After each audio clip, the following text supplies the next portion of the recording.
Well, good morning, everybody. Thank you very much for listening. I'm Marilyn Hawes, and I'm with Unprecedented TV for my show Heart and Soul, and you can find us on YouTube. I'm also CEO of Freedom from Abuse, which is a charity seeking to prevent child abuse and any abuse existing in society by identifying behaviours, and there's all too much of this toxicity. For Heart and Soul, I'm inviting anyone with a story of lived experience to tell who wants to come on as my guest. It doesn't matter how gritty or difficult it is, we can get through it together. And I just think some of these situations, we have to give them oxygen. And, you know, everybody has a charmed life.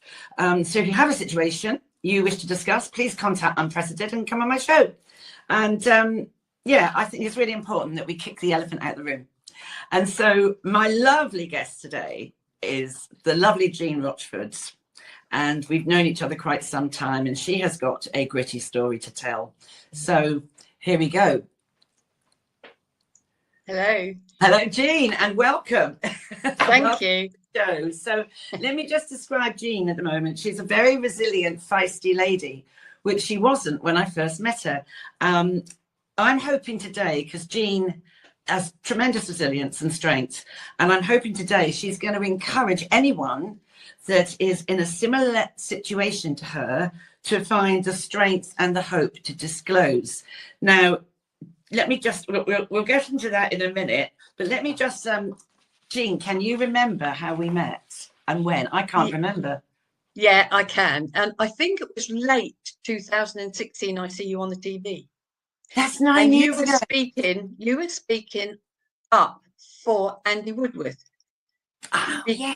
Yes. Yeah. Now, my experience up till then was I'd written to many MPs, prime ministers, with what we now know is just static letters, and there's no hope in ever writing to any prime ministers because they don't want to know.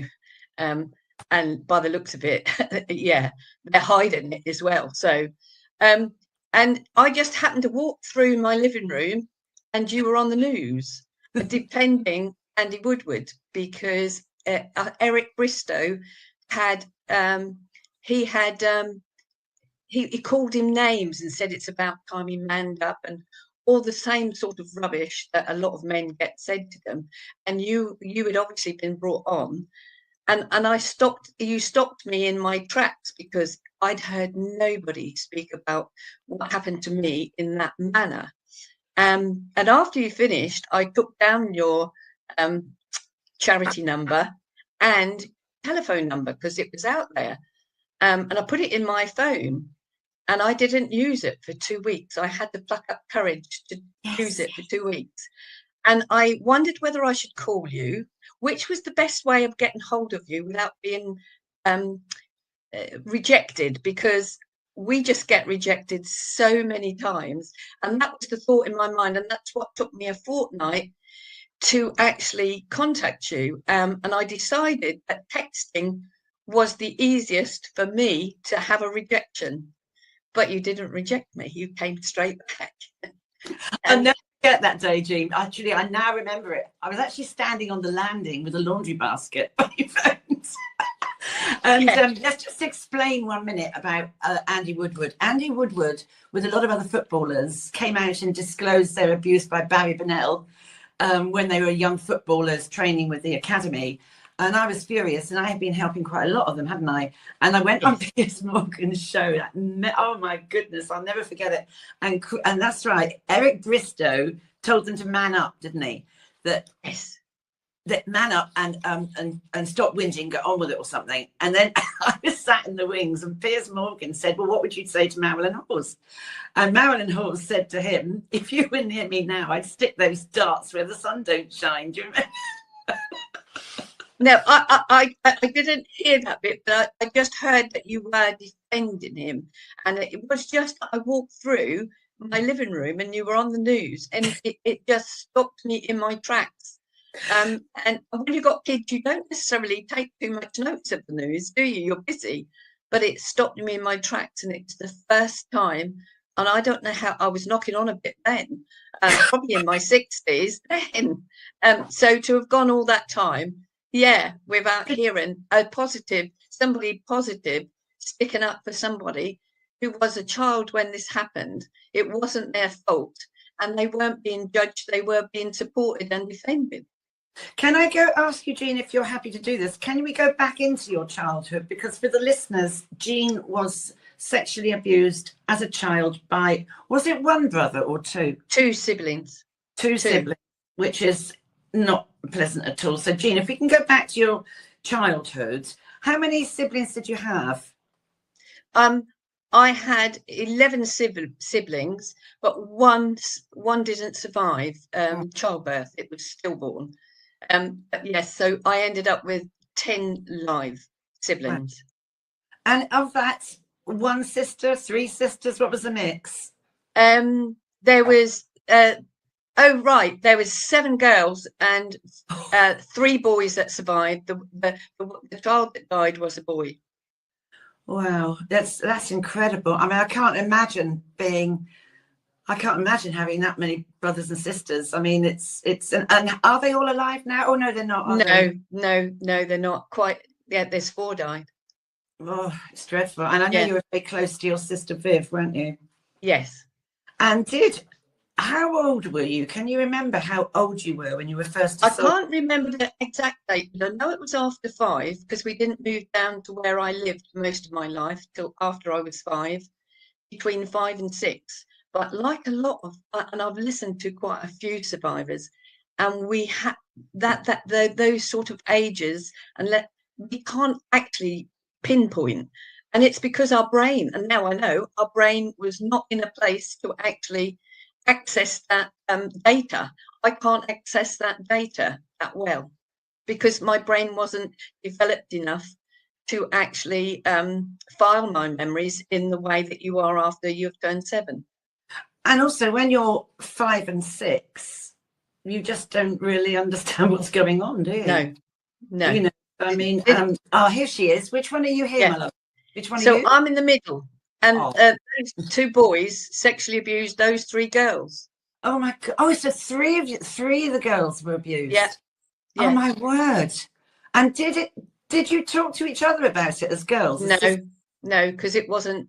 We didn't know what it was. No. And even today, youngsters, as you will know, because you go into schools, they don't know what it is. They know they don't like it. And but no, we never. And we didn't speak until it was really. I spoke to my sister Janet. She came back from America because she died at 40. So it was around. That was just before she died, and she came back to England to see us with her children. And I decided to have a day with her, and that was the very first question I asked her because I knew she was with me. But you do actually think, is my brain playing tricks on you? Because of what you're said by people around you, if you ever dare speak up about it, you are shut down and silenced. And isn't it time you got over it? Are you sure that it's so? People can actually make you think that your memory is not what it really was. Yeah, and I did spend a day with her. Yeah, I spent a day with her. And so in that photograph we've just seen, how old were you then? I think I must have been about 5-ish there. Yeah. And it would have started by then? No, I don't think it had started by then. I don't even know where that picture was taken. And as you can see, back in the day, we didn't have many pictures taken. And it was, and if you look at those, nobody's smiling. And that's how they had school photos. So was that a school? I really don't know. I just know that was in my mother's album. And I took a copy of it because there is so many of us. I knew I wouldn't get them. Yeah. So you never told anyone then? You never told? I mean, so your sister that didn't know what it. Yeah, didn't know what it was. Nothing was spoken about it, and even right up until in sort of getting on sort of 18, 19, 20, the only people that were talking about it was people like Jim Davidson, who would come to Norfolk and joke about incest, really.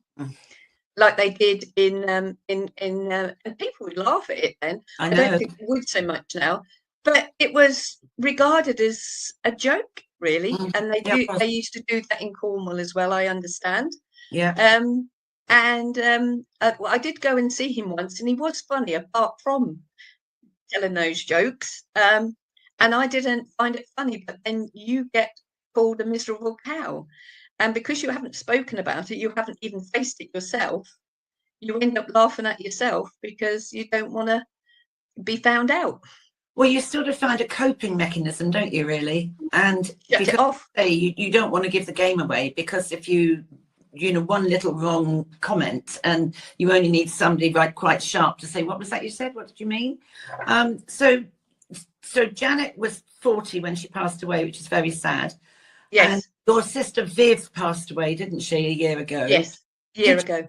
Talk to her about it. Did you open Yeah, up? yeah, I did. That was only when I was 63, I think it was. Well, I went to the doctors at 51 because I had been suffering for about 2 years with emotional problems, and it took me 2 years before I went there.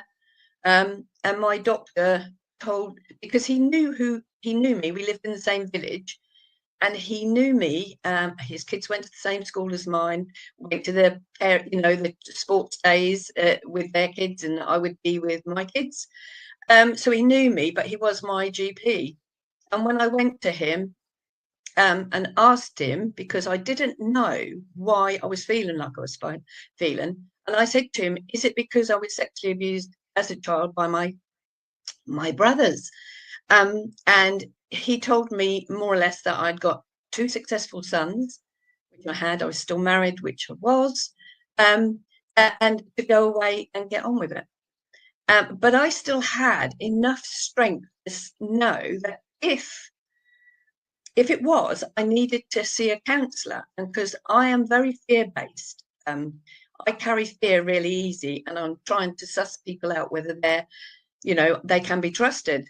And so I wouldn't just go to an ordinary, just pick up a phone book and call one, because I don't know what I want to start with and how do I trust them. So I went to a professional, because we were brought up to believe professionals, and ask him for one. Well, he did actually give me one, and he gave me the name of a counsellor and the telephone number, but you also gave me the advice that if I ever used it, I would be worse off than I am now. So do you think I actually used that number? What a strange thing to say. Yeah. It's a really strange thing to say. Stayed on my fridge. Yeah. It stayed on think, my fridge for 5 years and I never used it. I mean, I know with my own situation, I mean, with my children, I mean, I had 8 therapists, as you well know, and they were all pretty useless. And then I found the Thrive program, which you also went on. But I think the trouble is, I think a lot of counsellors, they take you back to where you don't really need to be, because it's gone, it's happened. You're left with the dross that's left over from it. That needs sorting. But going back into, so was it dark? Was it 6 o'clock in the evening? Where was your brother? All that sort of stuff. And what did your mum say? I don't think that sort of counselling helps at all. Well, I never got to that. Yeah. I never went there, and that actually delayed me for 5 or 6 years, because I then joined a group. But why I joined the group is because back in the day we used to have local newspapers, and they would be doing like events, and this particular lady was had started up a group for people who'd been sexually abused, because her daughter had been sexually abused by somebody prominent in the town, and there was no help for her, so she and another lady set it up. But she had a little advert or a little article in the paper saying, with faces of all these people, but it just said volunteers and survivors of childhood sex abuse group, Stop Start group. But that was really done cleverly, because that was before even Jimmy Savile was actually spoken about, because a lot of these ladies who were attending this had children, And if that had been out in the paper that she was a survivor and she was a survivor, the children actually then knowing society and how society actually treats us, they treated us then and still treat us now. They want silent and not to say anything about it, and we're made to feel it was us that did it. But I could see their faces and I trusted them, and so I went along to this group and I never went back to that doctor. Yeah, but it was the women there, and I didn't speak for 2 years at this meeting. When I met these people, but I learned a lot. I learned not to go to the police. Every single person who'd gone to the police had real, not very good stories to tell, in my view. And I was then coming up into my 60s, 61 probably. And why would I want to go and spend time and waste emotion over a force, the police force, if I was never going to get any help. So I never went to the police.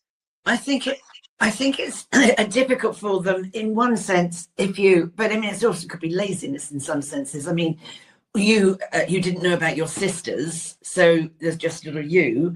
And the thing is, that's why I think, people need to come forward as soon as possible. That's why I'm hoping today, doing this show, people will think, well, crikey, this lady can do it at her age. I can do it now. I think you don't realise that anything more than a year is historic abuse. So it's very difficult, isn't it, to get the forensics and to get. So the first thing you should do, I had someone the other day who was raped at a works party, and rang me, and I said, you've got to go straight to the SARC Sexual Abuse Referral Centre, get yourself swabbed ASAP, because if you really want to nail these people, that's what you have to do, isn't it? Yes. Because otherwise, at your age, if you have to go right the way back to your medical records, don't you? Right the way back to your school records. So, I mean, and also, was there anything about your schoolwork that changed when you were carrying this trauma? I think you've got to think back to, because I'm a bit older than you, and where we lived, we went to a small school, and really, because I come from so many and I'm one of the top slaves, I call myself one of the top slaves because that's what we were. We were not expected to have an education, really. We were expected to have children. This was what we were being brainwashed. The government and people in society is all they've got to do is brainwash one generation, and it can leak into another. I don't know if that's why my mother had all those children, because so many men got killed in the war, didn't they? So of course, yes. And so whether we were told, if by the time you were 21 you needed to be married and you needed to have children, and you had so much pressure from family and society that that's what you did. And if I speak to anybody of my generation, they always quote that quote as well. So I know it's not just me, it is my generation.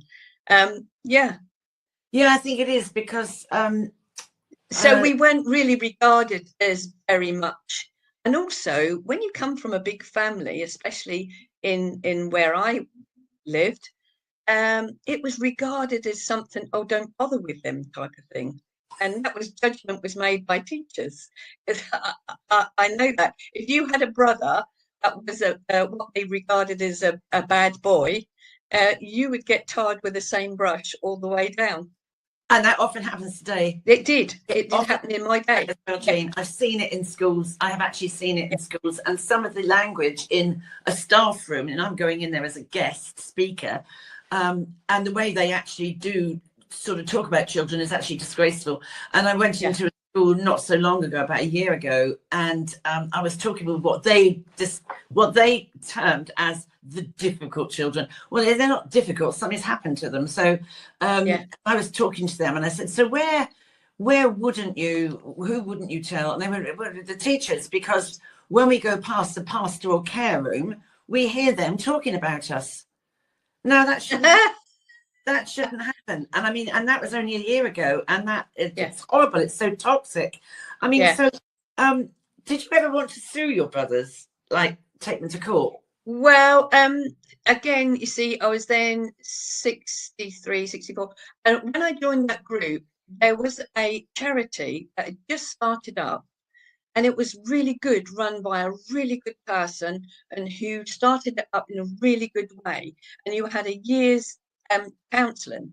And they never asked me or told me, but they would actually come to the group, Stop Start group, once every now and again, and they were giving us education about what's happened to us, and they would be helping us by feeding us some education. And I noticed that the girls were going for counselling there, and their head, because their heads hadn't fallen off or their arms didn't break, which was the fear that my doctor put in me, that I would be worse off than if I went. So I decided to go, and I have to say that that particular counsellor was brilliant for me.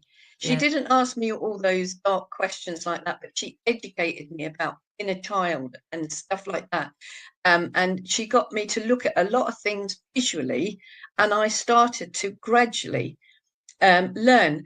But because we're now offered, is it 6 weeks or 12 weeks? I should think by the 12th week, she barely knew my name, because I have to trust them.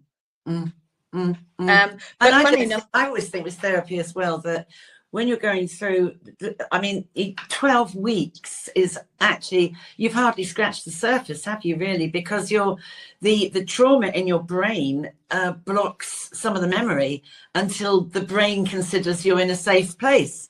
And I'm always saying this to the police when you're doing a timeline. No point saying, oh, well, that's not what you said last time. You know, you could have 12 goes at a statement, couldn't you, before you get a proper correlated a timeline. And the police are still very, I think, in the dark ages about it. And I think sometimes they want to bat it across the social services when actually a crime has been committed here. What's that got to do with social services at this point? I mean, and also your journeys. I mean, how do you find? Because I know we'll come on to this in a minute. I know you also, we're going to move on to other things that you've done. But how do you still find the police with that attitude? And what about social services? How do you find them now? I never got involved with social services, but I do through some other charity work I do. I personally don't trust them. I think they call this integrated care. I don't see that it's integrated. There's just so many versions, and it will be the strongest person's version, and they all want to get away. And they don't write down what the person's saying. It's their interpretation. I mean, I'd advise somebody to take a camera, personally. Oh, absolutely. Because with the people I've been in, sorry. There's no joined up thinking, is there? They work in little silos, which is absolutely awful. So how old were you when you got married? 21.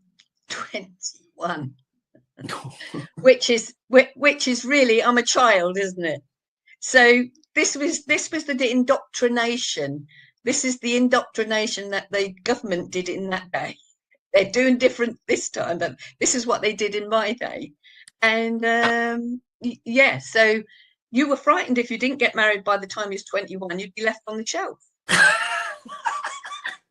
Oh my God, it's an awful thing though, isn't it? Absolutely dreadful. I mean, really dreadful. So this is going to be a bit personal. You please, you don't have to answer it. You really don't. But I imagine, and I know from one of my own boys, this happened. And did you find being intimate with your husband difficult? I think because I hadn't had a boyfriend before he was my first boyfriend, I suppose he led. And so and I think I'd locked that all away because I spent most of my childhood trying to hide it. And I think really that's why I'm vocal now, because I've spent so much time hiding it. I don't hide anything now because I just find it's not beneficial to me. It's only beneficial for people who don't want to hear the truth or have done it themselves, and they've got their own issues about it. That's absolutely right. I mean, that's why you've been on this amazing trajectory it's incredible what you've achieved. I mean, so when did you tell your husband? Did he just like find out 20 years later, or what happened? When I got to about 40ish, I went to this small 40, company. right. Yeah, no, because I was pestered to have children, because you was expected to have children, and I did put it off till I had my first child at 24. I refused to have children in London because it was such an awful place to have children if you weren't rich. And I'd seen how his brother's children had to live, and I didn't want to live like that. So we moved back to Norfolk, and I had my first child at 24. And then I didn't want children. I have to say, I didn't want children. But again, society, pressure, I'm a pleaser. And so I had Paul at 24 and Andy at 25. So I said, if I was going to have any, I wanted to, and I wanted to quick, because there's 18 months between a lot of my mother's children. And I just thought, I suppose really I was getting it out of the way, in a way. Yeah. No, Just I can doing what I'm supposed to do, just getting it out of the way. They are the joy of my life. So,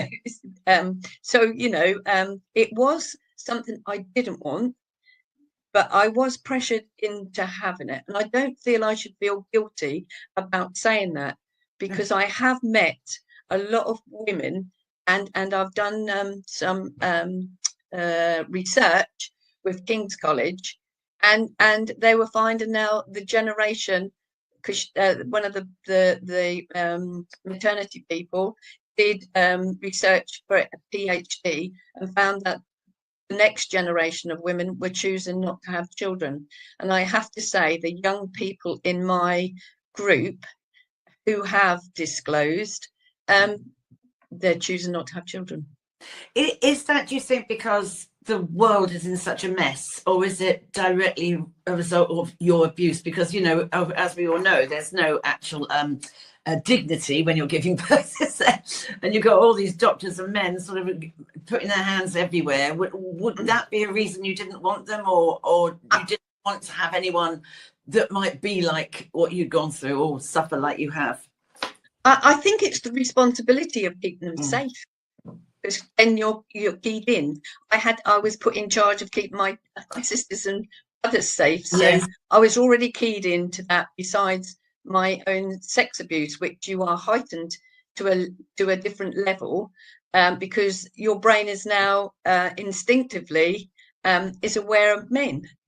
Really, it's a male that sexually abused me, and it's males that your brain will tell you they could be they might not be safe. Yes, so you're hypervigilant.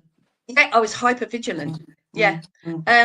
So my idea was to keep them safe, really. But also, what part of you has to be examined and pushed and pulled about when you're having a child? Why would you want that? No, I agree. It's not. And also, that research was done before. This is the research I did was probably 10 years ago. So although the world has never been that brilliant, it wasn't like it is now. So that research was done quite a few years ago, and this is what she found.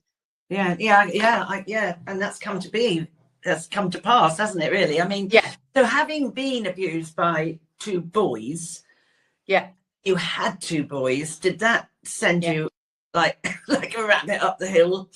No, but again, because I hadn't really acknowledged it. Still, again, at that point, I was now busy keeping my children safe. So my feelings were shut off yet again.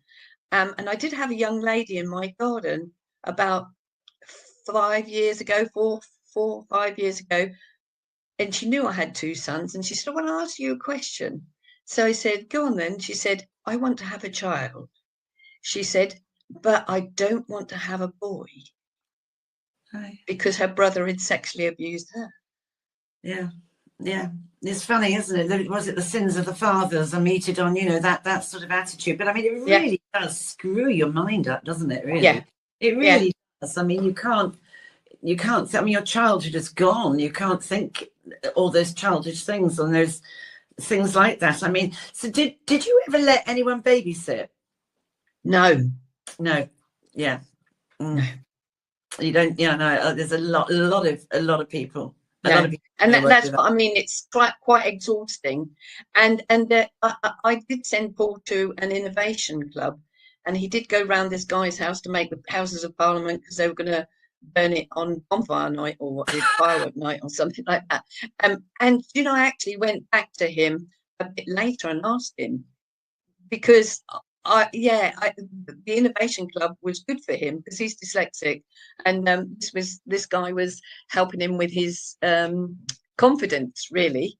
Mm. So that has always been a Yeah, concern of mine because they're not always in my care because they're at school, exactly. and they go and do sports and things like that. They're not always in your care, are they? And No, and I think I've learned now that an alcoholic goes to a pub, and anyone who wants to get access to children will go anywhere where there's children. So exactly right. It's a natural fit, isn't it? I mean, they're not going. If you want to abuse children, you're not going to work in an old people's home, changing no, tents. You'll change nappies instead. And I think yeah, there's an awful lot of. I'm not saying ignorance in that. I mean, lack of knowledge. Put it that way. And the lack of knowledge is because people actually don't want to hear it. It's the three wise monkeys, isn't it? Hear no evil, yeah. see no evil, speak no evil. I mean, so do you ever look back and think, with all this that had happened to my life, how might it have been different? I mean, I know we don't know, but how might it have been different? I mean, did you marry the right person? Were you looking for someone that was I don't know what I'm saying here really, but I'm just wondering if you look back and think, if that hadn't happened, I would have been a different person or whatever. I'd have liked to have done this or done that. Do you ever think that?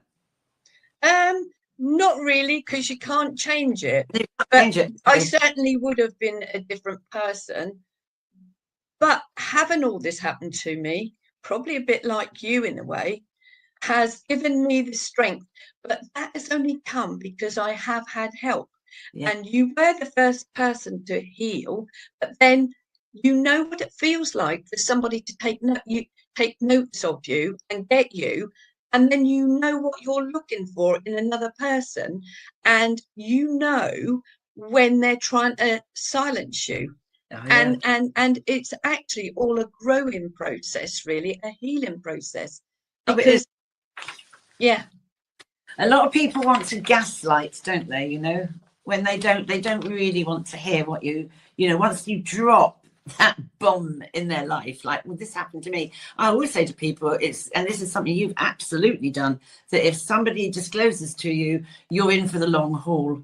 You can't just go, I don't want to hear that. And yeah. you've been very good at that. Very good at that.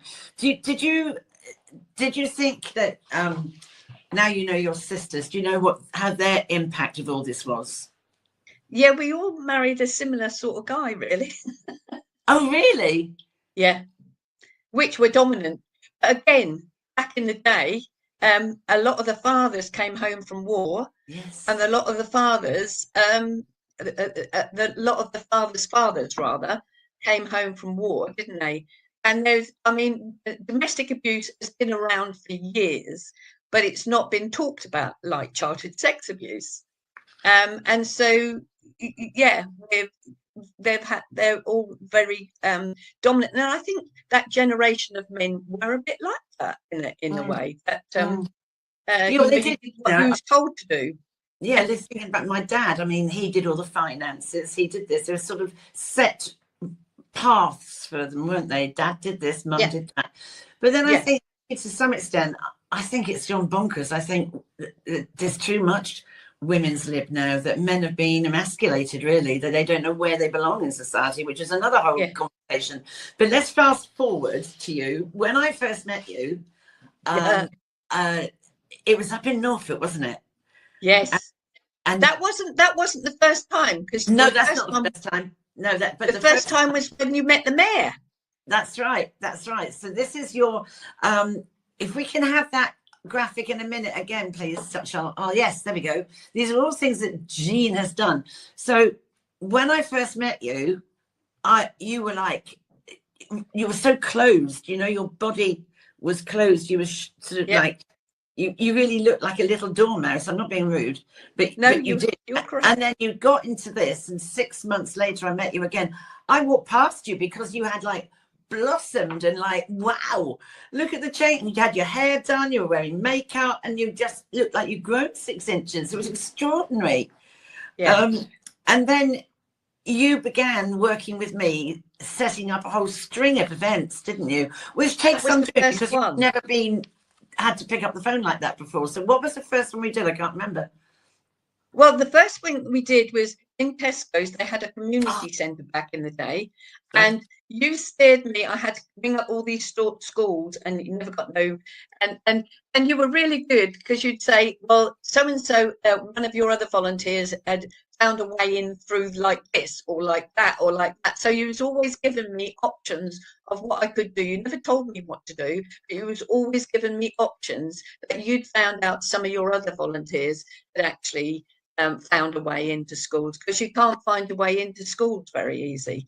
Can't do that. And I got police there. I got social services there. There was a couple of teachers, but that was through somebody who knew somebody. There was people from the actual college there. And yeah, so it went, and I got the 20 people that you wanted. I know you did. And the mayor came, didn't she? Yeah, she was very. I found that women, if the mayor is a woman, she I've had 2 from King's Lynn that have actually supported me. She was being the first one. Yeah. I mean, it is hard to get. I don't think people realise, to get 20 people, you have to make something like 150 calls, don't you? I think that was more than that. I think it was. Actually, from memory, I think it was more like 300 actually. So then you, before you branched off into another thing that we're going to talk about, you then did a bike ride, and I think we've got a photo. Because what happened then is you allowed me into some of the schools you got in, and I was blown away by how you spoke to the children, how the children actually reacted to you. And you wanted to do a thing where you educated mothers and kids about the dangers of the internet. And this is way back, isn't it? This is quite a few years. And I managed to get a place for nothing. You came for nothing. And I think the first place we went was to Knight's Hill Hotel, and that's because I used to work for them. They gave me that, and it was really successful, wasn't it? And we got about.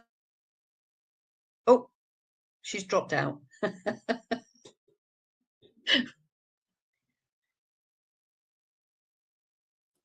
I think she's still there, but it's not. Oh, she's upside down.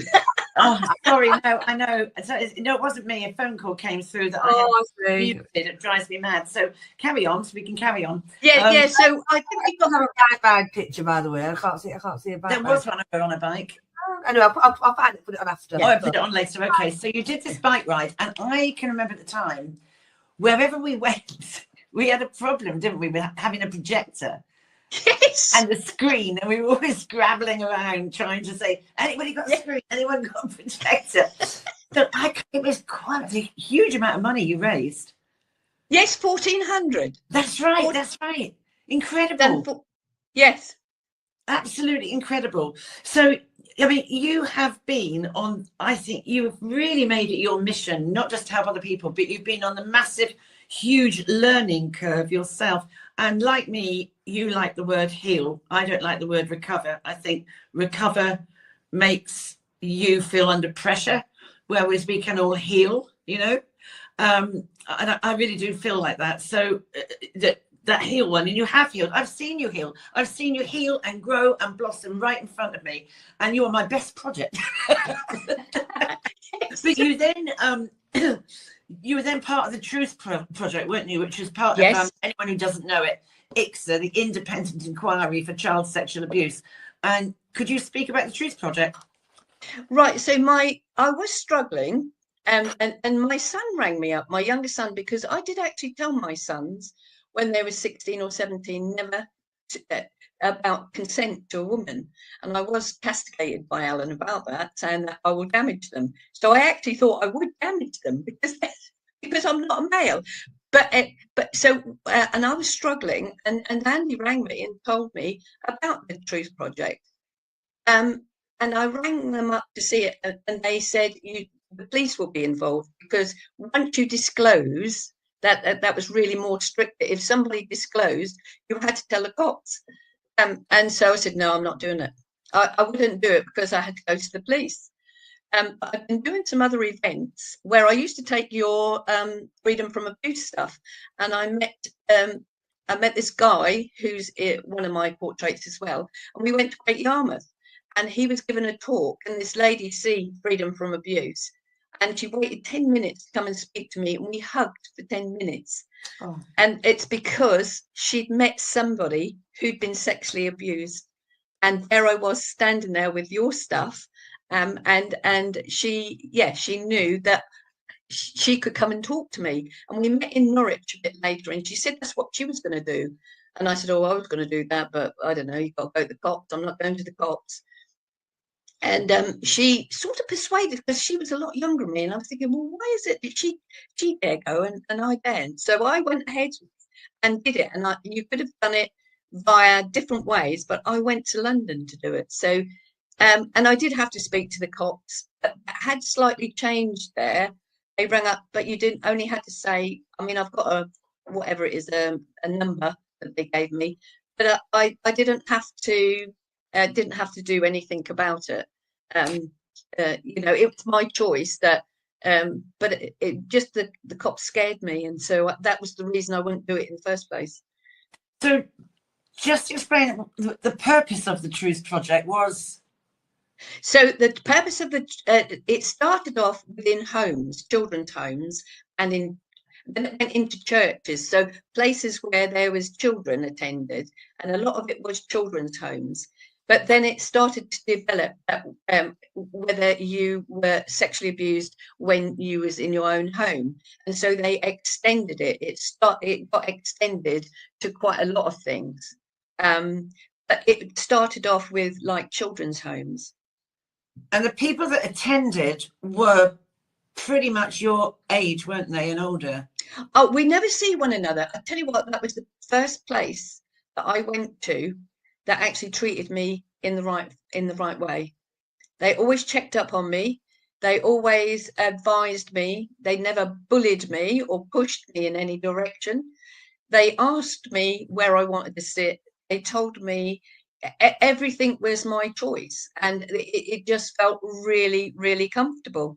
And it felt so comfortable, as you know, I went back and helped them with research, and we went to the forums, which was really beneficial to me. Yeah. And again, they were run really, really well. For me as a survivor, I know how I felt going into those places. Exactly. And I didn't feel threatened. I didn't feel bullied. I didn't feel silenced. I didn't feel any of those things. I met people there that brought me out. And I think that's what is bringing somebody out of the shadows, isn't it? I mean, I speak to so many people who have been abused, and even with my own son, one of my 3 boys, is the isolation that you feel. Exactly. Exactly. And I was with one of you that is like locked away, that no one knows, and you will avoid situations where I saw him do it. I've seen it. It's hot. And feeling isolated is horrible. You don't feel you belong, do you? No.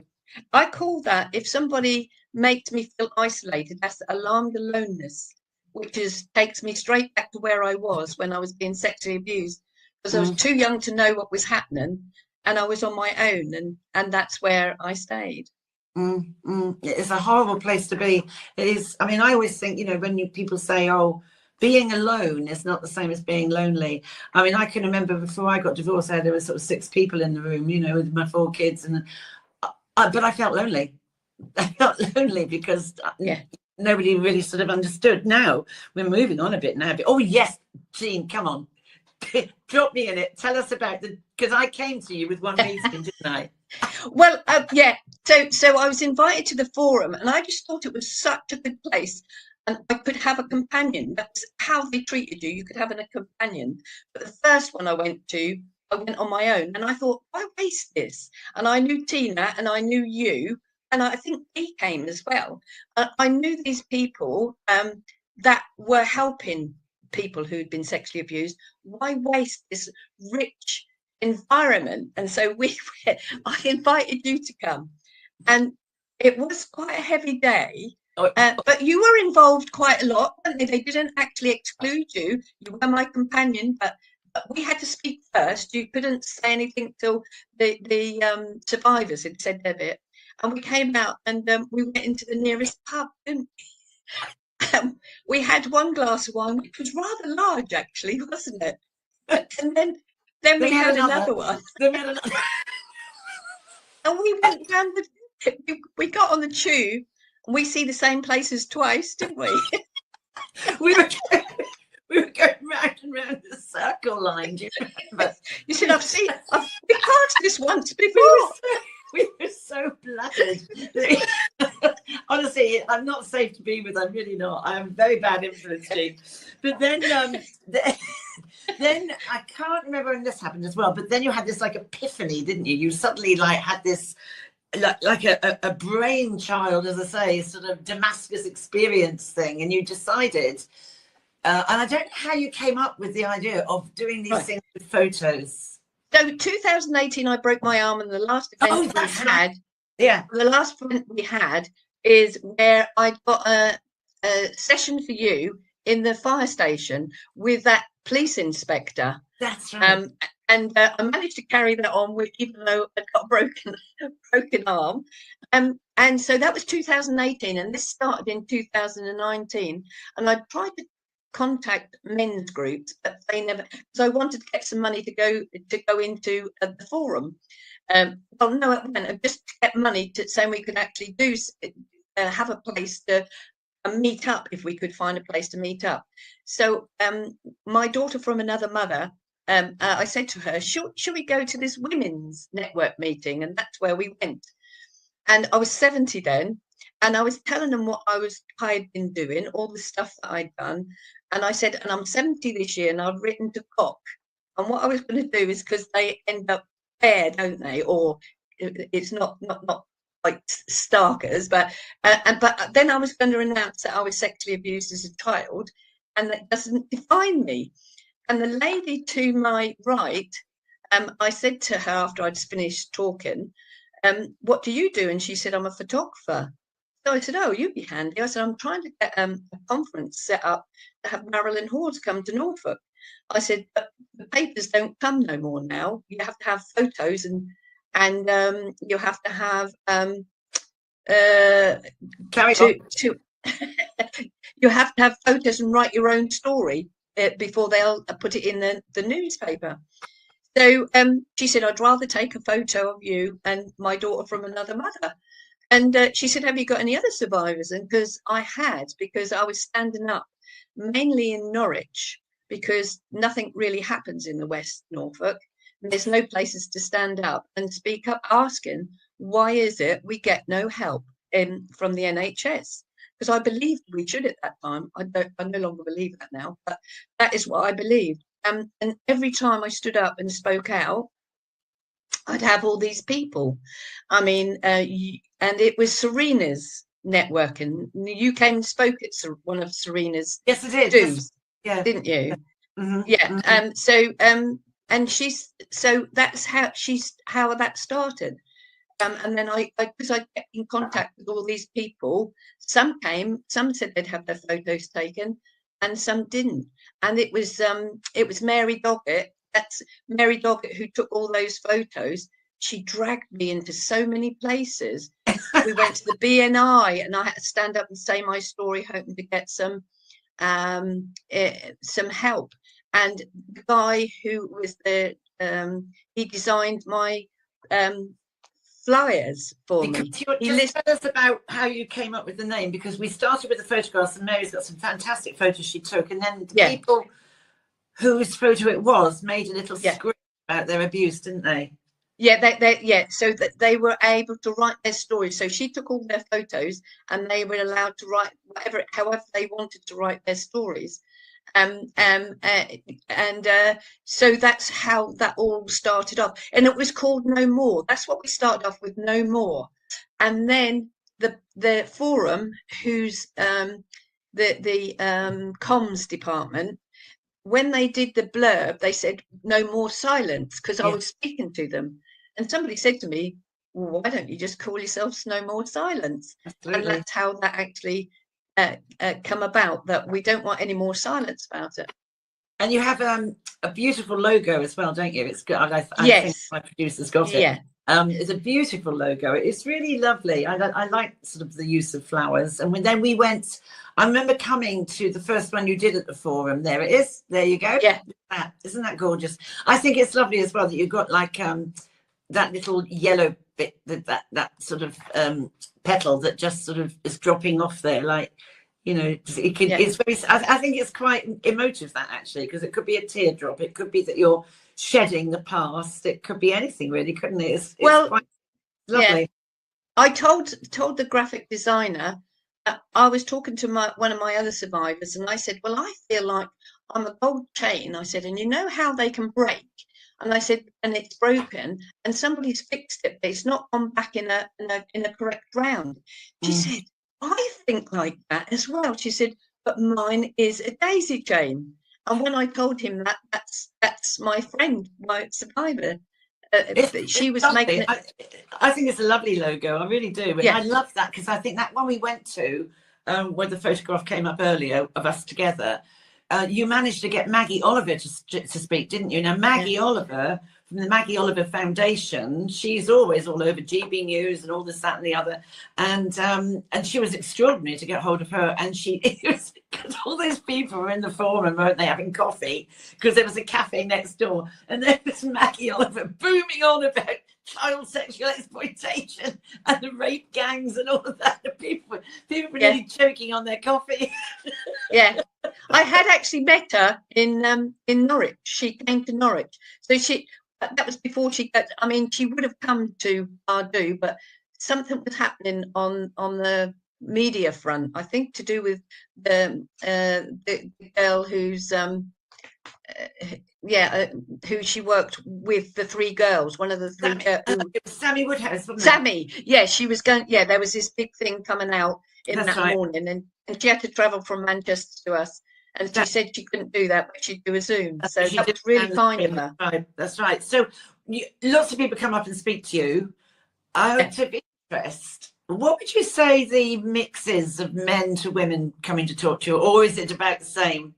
Well, funnily enough, we were there 4 days. You were there the first day, and you see how busy it was. But we did have dignitaries there at the time. The Sheriff of Norfolk and things like that. And so all the papers had just shown women, and if you look at the papers on that day, women always dress much brighter than men, because we've got 4 or 5 men in our group. No, it was more men than women, and it's and the newspapers had women in it, and there was mainly women there as survivors. The men came on Good Friday, because most people work, don't they? So it was only women who had part-time jobs, or like me, who were there all the time. But we did, and I think some of them came on the Tuesday, didn't they? There was some males there. They did, yeah. I mean, so with all this going on, you have to find a way to relax, and you have done something, I think, this summer, which I think is amazing. I really must try it. Go on, what was it? It's bodyboarding. Absolutely brilliant. Where did you go? Where's bodyboarding? We went to Cornwall, and that's at Polzeath. Lovely. Did you manage to start bodyboarding? You lie on the thing, don't you? Yeah, you have to wait for the wave, and then you have to wait to see whether the wave is strong enough to bring you in. Oh, right. It's very good for the mental health. Well, I sort of did something similar in Bermuda when I went to see my daughter. I nearly drowned. Seriously, I nearly drowned. Well, look, Jean, you've been absolutely amazing. Thank you ever so much for coming on the show. I hope you've enjoyed your time and got everything out there that you wanted to say. Because you've shown, and I do think this is the answer all the time, you have shown so much resilience. And there is Jean in the House of Lords. You see, look at that. With her pictures, I think. We were allowed to take those because the Health Creation Alliance, which Tina, who's with me, she belonged to, and it was their 10th wedding, their 10th anniversary, and we were invited to go along to Coin Street first, where I believe there was a couple of hundred NHS workers that went along to there, and then we went on to the House of Lords, and we was allowed to exhibit them there. Extraordinary. I mean, honestly, an amazing story. And when you look back at this interview, I think you'll just see yourself what an extraordinary, nothing stopping you. You are unstoppable, Jean. But I do think the resilience is the thing I go on about all the time. You can find it as an adult. It's better if you've got it as a child and your parents discover it. But I think you can find it. So one last thing, Jean, as we close the show, what message would you like to say to the listeners? I think please speak out, to find somebody who you trust, and you'll be amazed at how it's the first step is the hardest. It is the first step is the hardest, and sadly you will get knocked back, but don't let it stop you. It made me get louder and louder till I got to a point where I think, actually, Dean, you're a bit too loud now. Well, I can hear him Woburn. Jean, I wish you, with all my heart, very, very happy Christmas, and enjoy it, and wonderful. And thank you so much for coming on the show. And you have given hope. Your last message there is hope. Don't give up. And I always want to and they look at you, and you're the inspiration that so many people will want to copy. So thank you so much, and God bless, and have a great Christmas. You too, and your family. Okay.